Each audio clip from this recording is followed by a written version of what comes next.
ॐ नीलां देवीगुं शरणमहं प्रपद्ये सुतरसि तरसे नमः। घृणाहि घृतवती सवितराधिपत्यै पयस्वतीरं तिराशानो अस्तु। ध्रुवादिशां विष्णुपत्न्यघोरास्येषाना सहसोया मनोता। बृहस्पतिर्मातरिश्वोत वायुः सन्धुवाना वाता अभिनो गृणन्तु। विष्टम्भो दिवो दरुणः पृथिव्या अस्येषाना जगतो विष्णुपत्नी।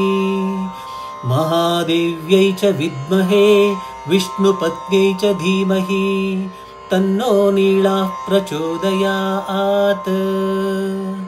ॐ शान्ति शान्ति शान्तिः।